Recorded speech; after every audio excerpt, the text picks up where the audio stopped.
Nous allons maintenant passer à une table ronde sur les perspectives et l'évolution donc à l'orée de la COP 22. Et je vais accueillir une table à parité parfaite. Et je vais donc demander à Corinne Lepage de nous rejoindre et de prendre place, en la remerciant une nouvelle fois pour sa fidélité et pour son exemple, parce qu'elle fait partie des personnes qui s'investissent dans la durée sur tous ces sujets qui demandent que nous y réfléchissions bien tous les jours. Prends place, Corinne, merci. Aux côtés de Corinne, nous aurons Claire Tutenuy, qui s'est beaucoup investie lors de la COP 21 aux côtés des grandes entreprises et qui va un peu nous donner la température. Et puis Michèle Saban, qui, à la veille de la COP 22, est très active. Elle va nous en dire un petit peu plus dans quelques instants. Donc, mesdames, vous voyez que quand je dis que nous sommes tous concernés et que nous avons tous notre mot à dire, c'est les hommes et c'est les femmes également. Donc, je vous laisse la parole sur un petit peu la façon dont vous analysez cette situation aujourd'hui et les perspectives à quelques semaines maintenant de la COP 22 qui aura lieu au Maroc. Alors, qui commence? Corinne, peut-être. Ça peut être Michèle, parce qu'elle est plus dans le... Non. Bon, bonjour, et très heureuse de me retrouver ici parmi vous aujourd'hui. Je crois que ce qu'on attend maintenant, c'est le passage à l'acte. Parce que, comme l'a rappelé, je crois que c'est Christian Pertuis tout à l'heure, les accords de Paris, c'est jamais que des promesses d'engagement. Moi, ce qui me frappe, c'est que dans les débats politiques actuels, et pas seulement en France, ces sujets-là sont quasiment totalement absents. On s'en fout, pour parler vulgairement. Ce n'est pas le sujet. Or, il n'y a pas un jour qui passe, depuis quelques semaines, sans qu'il y ait une manifestation d'une évolution météorologique importante. Il y a eu des incendies absolument colossaux, il y a eu une augmentation de la température, on va avoir 36 degrés à Paris aujourd'hui, on est à la fin du mois d'août, peut-être que c'est tout à fait habituel. Voilà, et les choses se passent, mais il y a des choses plus importantes que ça. Donc, il est clair que si on veut un vrai passage à l'acte, il faut que ce soit un sujet politique de première grandeur. Ça ne l'est pas. C'est le premier point que je voudrais souligner. Le second, c'est que je pense qu'on a besoin de cohérence. J'étais tout à fait intéressée par tout ce qui a été dit, mais en particulier sur la question du prix du carbone qu'abordait Christian tout à l'heure. Nous sommes totalement incohérents. C'est-à-dire qu'en même temps, on a des envolées lyriques sur le passage aux renouvelables, sur la transition, mais dans le même temps, on a des politiques et des choix financiers qui vont exactement en sens contraire. On continue à donner des millions d'euros, de dollars, de ce que vous voudrez, aux fossiles, directement ou indirectement, et on investit finalement assez peu dans le renouvelable et peut-être encore moins dans l'efficacité énergétique, alors que c'est là où nous devrions être les plus actifs. Donc la question de la cohérence des choix, qui revient à la question de l'internalisation des coûts externes et donc du prix du carbone, m'apparaît quelque chose de tout à fait essentiel dans la préparation de cette COP 22. J'y ajouterai une touche plus personnelle, si je puis dire. C'est que je promeus, enfin d'autres, l'idée d'une déclaration universelle des droits de l'humanité qui a donc été envoyée aux Nations Unies au mois d'avril, il y a quelques mois, par le président de la République, qui est aujourd'hui a été examinée par l'ONU, ne pose aucun problème et pourrait fort bien être discutée, soit, mais ça peut être les deux, à l'Assemblée générale des Nations unies au mois de septembre et à la COP 22. Alors, ce n'est pas la panacée universelle que cette déclaration, mais c'est au moins une affirmation des droits et surtout des devoirs de l'humanité à l'égard des enjeux auxquels nous sommes aujourd'hui confrontés, et j'espère que cette déclaration pourra voir le jour. Merci Corinne. Alors Michel, un petit peu plus d'optimisme par rapport à la COP22 qui s'annonce, et est-ce que tu peux expliquer un petit peu donc le rôle du R20 et la façon dont se présentent les choses aujourd'hui avec Akima, je crois, qui te disait hier, Akima Laïté, Michel va nous en dire un mot, qui disait si j'avais pu, je serais aussi parmi vous, mais je te laisse la parole. Merci Myriam, d'abord te remercier parce que comme toi, on devient fidèle à La Rochelle toutes les deux. On l'a toujours été et on va continuer à l'être. Et je voulais, Monsieur le maire est parti, mais lui dire combien cette ville est belle. Et parler des énergies renouvelables, parler de l'environnement à La Rochelle, c'est vraiment le lieu idéal. Ça change un peu d'autres universités, c'est vrai, mais c'est complémentaire par rapport à tout ça. On remercie Michel Lerdevé, avec qui nous faisons beaucoup de chemin sur ces questions-là. Et je crois que ce matin, toutes les interventions ont touché du doigt la complexité de la compréhension, parce que Corinne disait manque de cohérence, mais c'est manque de compréhension aussi. Que s'est-il passé depuis un an? Il y a un an, nous étions ici, tous ensemble, se félicitant de la préparation de la COP21, de la mobilisation citoyenne sur la COP21. C'est vrai, il s'est passé quelque chose par rapport aux autres COP. Nous sommes des fidèles des COP, on va dire, hein, parce que moi, depuis Rio 92, nous suivons au fur et à mesure les COP, mais il s'est passé quelque chose à Paris, pas parce que c'était Paris, parce qu'il y a eu une prise de conscience des villes et des territoires, et peut-être une écoute des villes et des territoires en la matière. Alors, Laurent Fabius, et à qui on doit lui tirer vraiment un grand coup de chapeau, parce qu'il a réussi à mettre en musique tout ce qu'il a pu mettre pour pouvoir aboutir à Paris, à cet accord, à ce coup de marteau, tant attendu. Mais après ce coup de marteau, que s'est-il passé? Alors l'agenda des solutions, c'était Paris. La mise en pratique, la mise en place des solutions, ça sera Marrakech. Mais que faut-il faire pendant un an? Alors il y a tout l'esprit très technique de la préparation des COP, le coût du carbone, la façon dont les différentes entreprises se mettent en mouvement, comment les populations se saisissent de cette question. Mais moi, là où je suis très inquiète, c'est que tout se dit, tout se clame, mais personne n'avance la question des financements.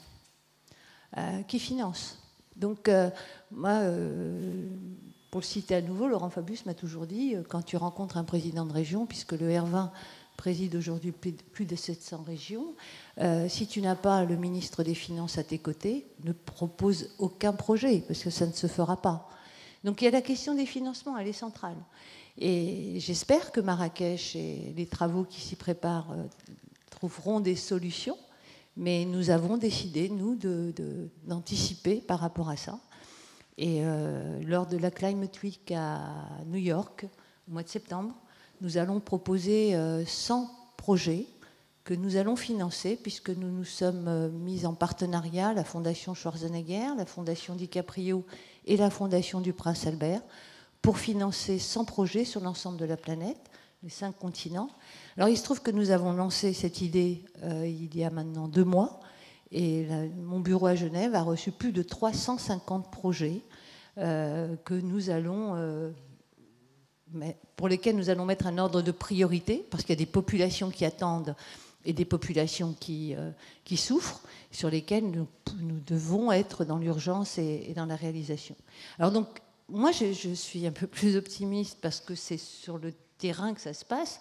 C'est un peu la réponse que je ferai à M. De Pertus, c'est que nous sommes dans l'action. Nous ne sommes pas un think tank. Il y a beaucoup de think tanks qui réfléchissent... mais nous sommes dans l'action, c'est pour ça que j'ai l'habitude de dire que nous sommes une action tank, pour pouvoir réaliser. Alors je vais vous donner 3 exemples. Oran, en Algérie, nous avons, il y a 3 ans, signé avec le gouverneur d'Oran et le gouvernement algérien une usine de retraitement de déchets. Nous allons l'inaugurer le 25 septembre. Ce n'est pas simplement une usine, comme il peut y en avoir. En parallèle, nous avons formé la population au tri sélectif. Plus de 90 000 personnes ont été formées en 3 ans dans tous les secteurs de la ville. Et en parallèle, pour pouvoir travailler dans cette usine, nous avons formé 200 jeunes sortis du système scolaire, donc qui ont besoin de travailler pour travailler dans cette usine.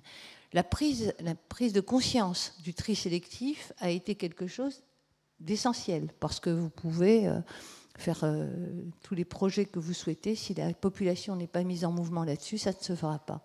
Le second projet important sur lequel je porte une attention toute particulière, c'est Kita, au Mali. Avec Akio Énergie, nous sommes en partenariat sur une centrale solaire de 50 mégawatts sur laquelle les populations vont pouvoir s'éclairer. Et vous savez combien le projet de Jean-Louis Borloo est essentiel en la matière pour l'Afrique. Et c'est une façon aussi d'avancer et d'apporter des résultats et d'apporter des réponses aux questions posées. Voilà, d'autres points sont en préparation, notamment un fonds vert pour les femmes. Alors moi, on m'avait dit il y a quelques mois, bien avant la COP21, mais non, Michel, il n'y a pas de genre dans le climat. Mais si, il y a un genre dans le climat. 57% de la population de la planète sont des femmes, et ces femmes sont directement confrontées, les plus touchées sur la question climatique et le changement climatique. Je pense que Myriam sera attentive à la question des migrations, et notamment dû au changement climatique. Et souvent, les femmes sont celles qui restent sur des terres qui ne produisent plus rien. Et donc, à partir de là, c'est elles qu'il faut aider. Donc, voilà un petit peu ce que je souhaitais dire en entrée de matière. Merci, Michel. Et puis, comme on a besoin de débats d'idées, on a vu que les territoires avaient leur mot à dire, et d'ailleurs assiste-t-on à une logique où finalement la prédominance de la pensée du haut vers le bas va se marier de gré ou de force, je dirais, avec cette logique qui vient, comme diraient les anglo-saxons, un peu bottom-up. Et là-dedans, finalement, c'est la raison d'ailleurs pour laquelle on est à La Rochelle, puisque les discussions sont bien au-delà des salons parisiens, et je remercie tout le monde d'avoir fait l'effort de venir, même si c'est un prix carbone. Et il me paraissait important, Claire, que tu nous exposes un petit peu le rôle des entreprises, puisque PE a beaucoup œuvré. J'étais il y a quelques semaines à Londres et on s'est aperçu que les patrons français étaient très présents, contrairement aux Anglais d'ailleurs, pour ne pas dire des choses qui fâchent. Quelle est finalement la vision des grandes entreprises et comment peuvent-elles s'insérer ou pas dans ces discussions ?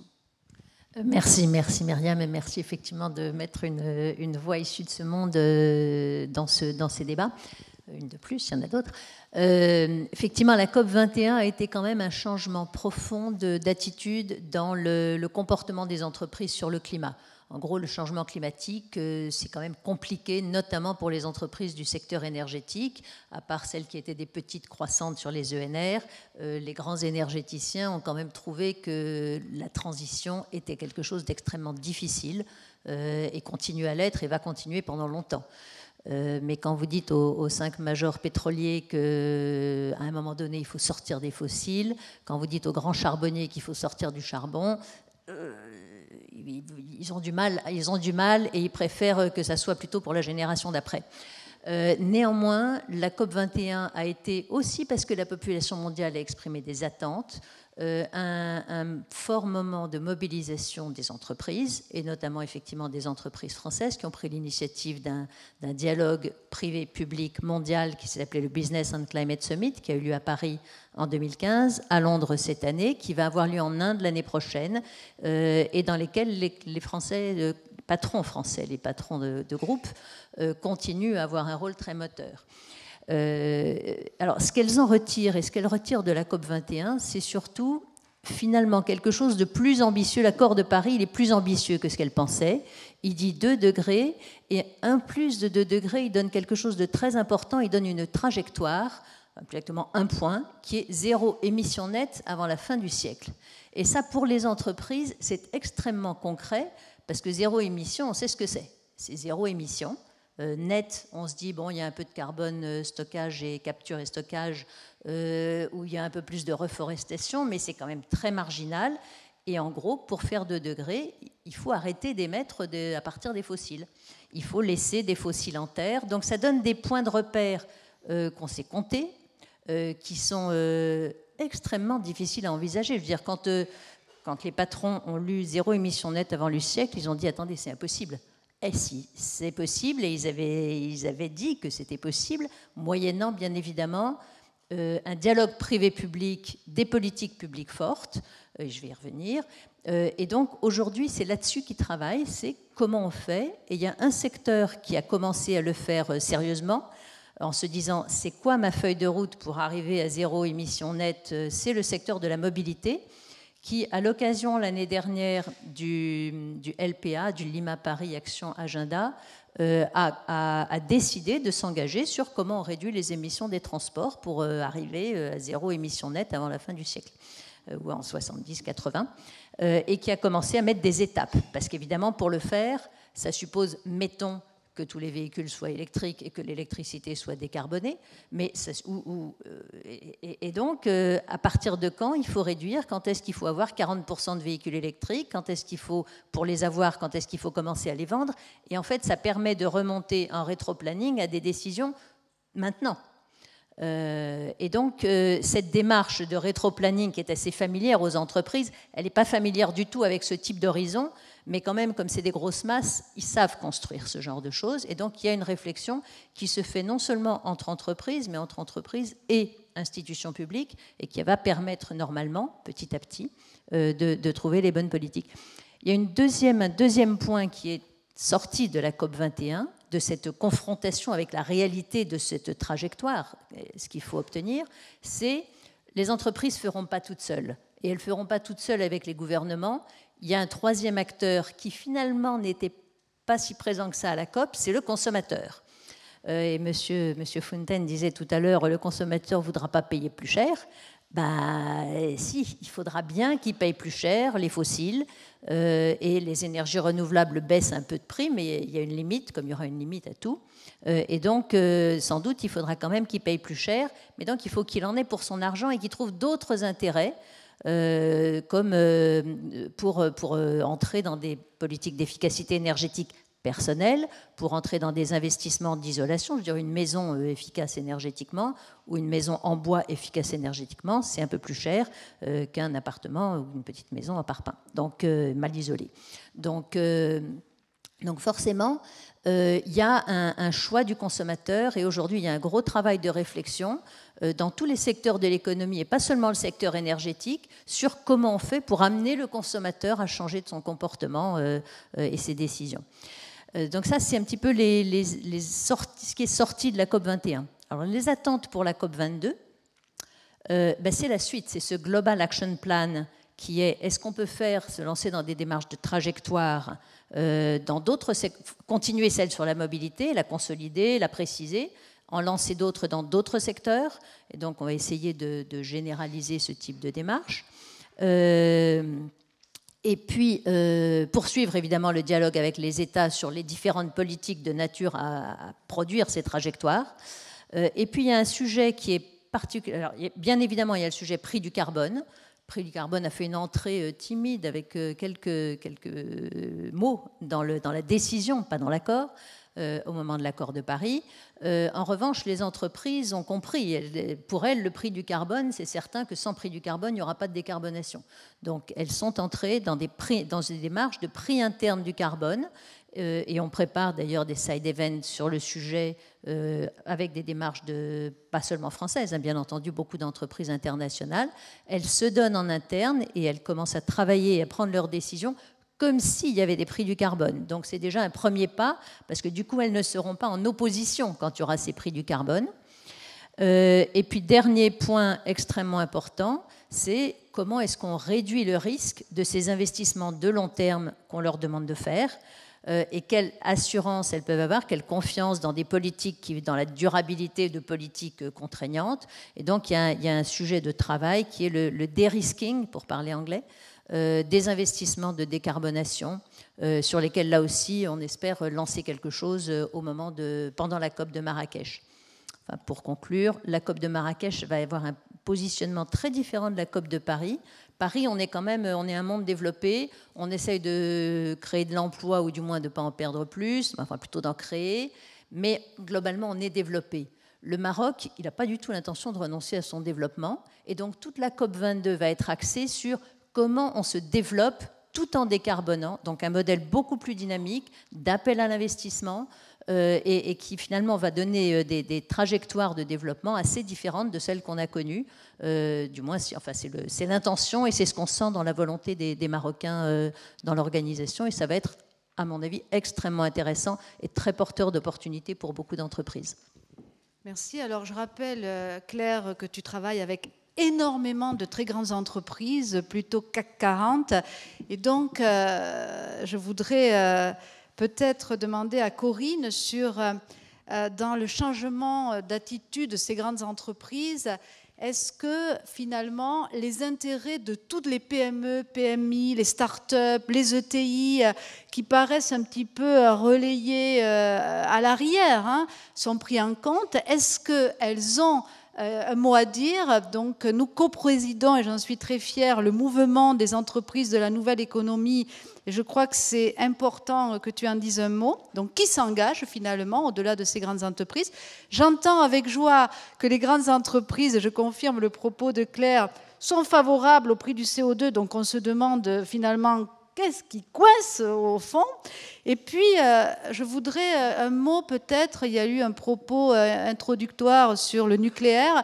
On est, paradoxe de plus, dans le pays le plus nucléarisé au monde et avec le prix de l'énergie le moins cher en Europe.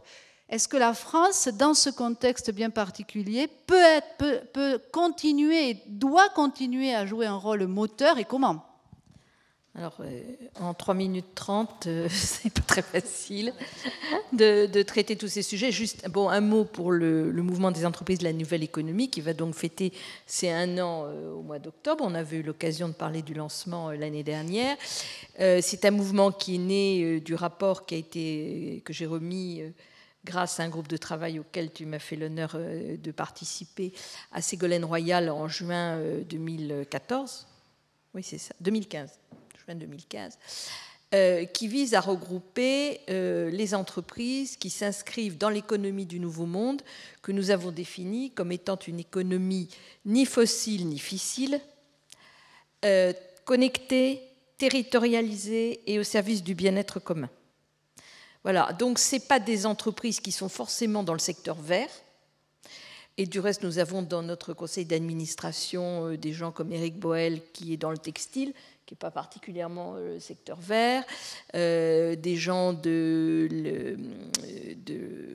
l'informatique verte, qui essayent justement de faire le lien entre les deux. Et donc, ce qui est très intéressant, c'est que nous sommes arrivés à réunir des fédérations, à réunir des groupes très divers, d'activités économiques très diverses, ce qui fait qu'aujourd'hui, nous nous adressons, non pas directement, mais indirectement, par le biais de ces fédérations, à quelque chose comme 7 à 8 000 entreprises. Alors, ce sont des PME, ce ne sont pas des grandes entreprises. Mais enfin, c'est quand même intéressant. Alors, deuxièmement, sur la place, justement, des petites entreprises. Elle est difficile à trouver parce que, notamment dans le secteur énergétique, ce qui s'est passé depuis un certain nombre d'années, surtout chez nous, c'est le fait que chaque fois qu'il y avait une pépite, elle était happée par un grand groupe qui soit la faisait purement et simplement disparaître, dans le plus mauvais des cas, et dans le meilleur, se l'approprier pour qu'elle rejoigne sa stratégie d'ensemble à elle. Donc effectivement, ça ne rend pas les choses très faciles sur le développement de ces start-up, et c'est pourtant là que l'on trouve les innovations les plus intéressantes et surtout les innovations de rupture en matière énergétique. Ce qui m'amène à dire un mot sur le nucléaire, puisque tu m'y as invité. Ce matin, je crois que c'est Christian, disait, pour commencer, qu'il fallait une cohérence dans les prix. Enfin, je ne sais pas si tu as dit ça comme ça, mais enfin, c'était quelque chose de cet ordre. Le problème que l'on a aujourd'hui de manière croissante avec le nucléaire, c'est son coût. C'est-à-dire que le coût devient prohibitif par rapport à celui des énergies renouvelables. Et tout le débat autour d'Hinkley Point est un débat qui tourne précisément autour du prix du nouveau nucléaire. Et je lisais un rapport, enfin un résumé de rapport qui est sorti hier ou avant-hier en Grande-Bretagne, qui disait que le prix que payerait le consommateur britannique avec de l'électricité Hinkley Point était globalement 20 à 30% plus cher que ce qu'il paierait s'il avait de l'électricité d'origine renouvelable. Donc le vrai sujet aujourd'hui du nucléaire, c'est la question de son prix, qui rejoint bien entendu la question de la sécurité, parce que pour faire de la sécurité, pour mettre les centrales aux normes, pour les prolonger, il faut beaucoup d'argent. Donc l'argent, il faut le trouver. Donc c'est le prix. On tourne en rond. En réalité, tout ça est totalement lié. Or, chez nous, en France, on a évidemment un problème majeur avec, je dirais, une politique de vérité à l'égard du coût du nucléaire. Mais nous n'en ferons pas l'économie, parce qu'on ne va pas continuer à mettre des milliards et des milliards, comme on le fait actuellement, dans une filière nucléaire qui ne nous apporte pas ce que nous en attendons, que ce soit au niveau interne ou au niveau externe. Je rappelle que pour le moment, nous ne sommes pas du tout en mesure de tenir nos engagements sur les énergies renouvelables, et qu'au niveau externe, je suis cocorico probablement comme beaucoup dans cette salle, mais enfin, force est de constater qu'on ne vend rien du tout et qu'on ne peut rien vendre en termes de PR, vu les résultats que nous avons à proposer. Enfin, il ne faut quand même pas être complètement idiot pour le constater. Voilà, donc il va bien falloir qu'on ait une politique de vérité sur ce secteur-là. Pour l'instant, on n'y est pas. Et malheureusement, je n'ai pas le sentiment que les débats politiques qui s'engagent dans les mois qui viennent vont permettre de faire beaucoup de vérité sur ce sujet. Donc des prix qui risquent d'augmenter. Des prix qui risquent d'augmenter, et donc le propos de l'efficacité énergétique important. Michel, je sais que tu es très impliqué au titre du R20 et au titre de ta longue amitié et connaissance du Maroc sur les préparatifs de la COP22. Peux-tu nous dire quelques mots là-dessus? Alors justement, je voulais poursuivre ce que disait Claire, parce que le Maroc tient la COP22, pas pour le Maroc. Je crois que l'intérêt de cette COP22, c'est l'Afrique. Toute l'Afrique. Et le triangle économique qui s'est mis en place entre le Maroc, la Côte d'Ivoire et l'Afrique du Sud est essentiel pour le suivi de cette COP, et aussi le devenir des solutions et les travaux qui vont s'y engager. Donc, sur le plan organisationnel, il y aura une très belle COP, ça c'est sûr. Souvent, je m'amuse avec Marc à dire Marrakech, je ne fais pas très sérieux pour tenir une réunion de ce niveau-là, mais bon, c'est le seul lieu où les structures le permettent, et le Maroc sait recevoir. Non, ce qui est important, c'est que ce sont les différentes étapes pour arriver au mois de novembre à la tenue de cette COP, un peu comme l'avait fait la France dans le cadre de la COP 21. Et contrairement à Claire, je dirais oui, la population se mobilise. Elle se mobilise parce qu'il y a urgence, parce que le Maroc est l'un des 3 pays du Maghreb, le seul qui peut prendre la main et apporter justement les réponses attendues. Puis par ailleurs, je crois qu'il y a les populations africaines voient un certain espoir, notamment, je reviens sur le plan de Jean-Louis Borloo, sur l'éclairage de l'Afrique. Je crois que ça va être la mesure la plus forte. Alors, une fois qu'on a dit tout ça, très bien, il y aura de belles réunions. Il y a 3 temps forts. Le premier temps fort est au mois de septembre, avec une conférence internationale des femmes sur Women, Finance and Climate, qui sera tenue donc par la sœur du roi, qui a cette grande fondation environnementale et qui a décidé d'ouvrir les travaux de la COP22 par cette réunion-là. Un peu pour reprendre ce que je disais en conclusion tout à l'heure. Il y aura un mini-sommet des consciences, comme celui qui s'était tenu à Paris à l'invitation de Nicolas Hulot, qui se tiendra à Fès tout début novembre. C'est important de tenir un sommet des consciences comme ça au Maroc, où on va parler des énergies renouvelables, de l'environnement au vu de l'humanité, et comment les différentes religions peuvent s'impliquer et apporter aussi leurs solutions. Et puis la COP 22. Alors, vous me permettez de mettre une petite note politique à tout ça, je ne vais pas trop le faire. Le Maroc va tenir des élections importantes. Donc les décideurs d'aujourd'hui de la préparation de la COP ne seront peut-être pas les mêmes le jour de la COP. Alors, on a connu ce scénario à Paris. Il y avait des élections régionales qui se tenaient quelques semaines avant. Mais là, c'est pas du tout la même chose, avec une ambiance très dure, sévère. Et j'ai apporté toute mon amitié à la ministre de l'Environnement, qui a subi, notamment sur la question des déchets, en pleine préparation de la COP, des critiques très, très, très importantes. Donc voilà un peu comment les choses vont se préparer.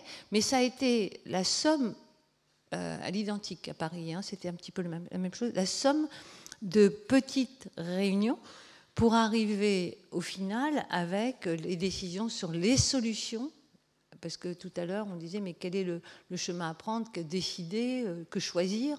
Je crois que le choix va se faire comme ça. Merci, espérons que les clivages sauront être oubliés et que l'urgence primera, pour reprendre vos propos. Et Claire, est-ce que les grandes entreprises seront présentes, comme nos grandes entreprises françaises seront présentes à la COP22 ? Oui, enfin pour le moment, un certain nombre d'entre elles en ont l'intention. Et on a d'ailleurs c'est une COP qui sera à peu près 2 fois plus petite que la COP de Paris, pour des raisons de logistique et d'enjeux aussi. Il n'y a pas un grand accord nouveau qui va être négocié. Mais ça veut dire qu'il n'y a pas beaucoup d'accréditation et on a beaucoup plus de demandes d'entreprises pour y aller que de places qu'on pourra donner. Et on n'est pas les seuls, je pense qu'il y aura une forte limitation, mais les entreprises ont l'intention d'y être. Et comme je le disais tout à l'heure, le Maroc reproduit pendant la COP22 quelque chose qui avait eu lieu pendant la COP21, qui était la galerie des innovations, le Génération Climat, donc va associer sa population et veut associer les entreprises avec de la démonstration technologique pour montrer que le développement décarboné est durable. Et il y a des très très belles réalisations au Maroc, que ce soit dans l'éolien, que ce soit l'usine de voitures de Tanger qui est zéro rejet d'eau quand même, enfin plus de l'énergie renouvelable, pas que. Mais donc il y a des réalisations à montrer et il y a un appel aux entreprises pour qu'elles viennent investir dans construisons un Maroc décarboné.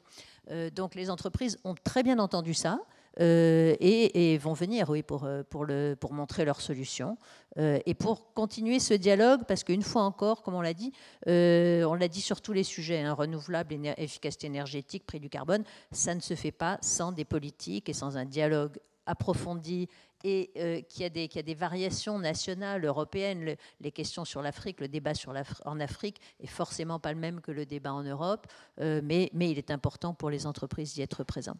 Merci beaucoup, Claire. J'espère que chacun a pu se faire une idée des parties en présence. Merci, mesdames. Bravo.